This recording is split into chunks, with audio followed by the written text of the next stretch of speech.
Lagi mo na lang sinasabi, wala kang time.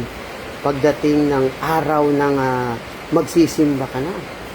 Again kapatid, marami kang time, ayaw mo lang magsimba. Ayaw mo lang unahin ang Diyos sa buhay mo. Kasi ang totoong walang time, yung mga patay, yung nasa sementeryo. Pero ikaw, buhay ka, marami kang time. Kaya nga nagagawa mo yung mga dapat mong gawin. Ibig sabihin, marami kang time. Sadyang ayaw mo lang unahin ang Diyos. Again kapatid, sa oras, no? Sa oras ng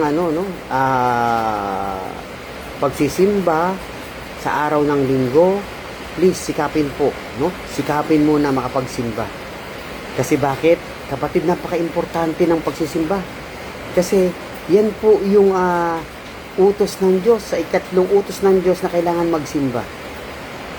At hindi lang yun, sa Exodus 20 verse 8 to 11, importante po yung pagsisimba. No? Unang-una kapatid, ang Diyos, nung nilikha niya yung langit, yung lupa, yung dagat, 6 na araw, may pahinga. Pero ikaw, bilang tao, hindi ka nagpapahinga. Ibig sabihin lang, hinihigitan mo pa ang Diyos. Kasi ang Diyos nagpahinga, pero ikaw, ayaw mo magpahinga. Kapatid, kalooban ng Diyos at biyaya ng Diyos na ikaw ay makapagpahinga. Ganyan tayo kamahal ng Diyos. Yung kapahingahan na yan, ibigay po natin sa Diyos. No? Ibigay natin sa Diyos, magpasalamat tayo sa Diyos, na kung saan lahat ng biyaya na tinatanggap natin dito, lahat ng biyaya na tinatanggap mo, even yung pagising mo, lahat ng yan ay galing sa Diyos na kailangan natin magpasalamat sa Diyos. Amen? And sinasabi nga po sa 1 Thessalonians 17:18, palagi kayong manalangin at magpasalamat sa Diyos. Always, dapat tayo marunong magpasalamat sa Diyos. Sabi po sa Exodus 20 verse 8 to 11, 6 na araw ka lang magtatrabaho at ang isang araw ibibigay natin sa Diyos.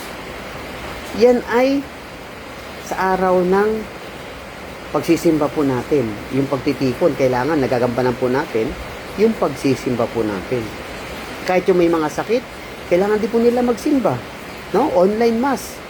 Pero ikaw, napakalakas mo pa. Tapos sinasabi mo wala kang time, kapatid. Tandaan mo lagi, kapag inuuna ng tao ang Diyos, no? Ibinibigay ng Diyos ang kanyang pangangailangan.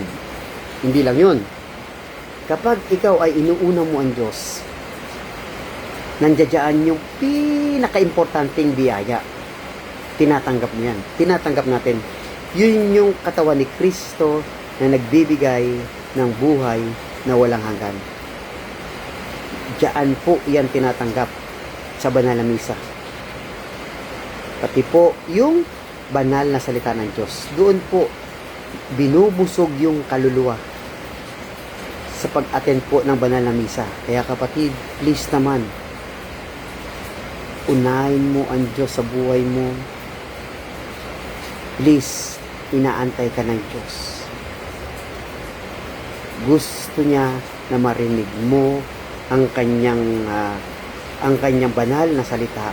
Gusto niya makain mo yung katawan na nagbibigay ng buhay na walang hanggan.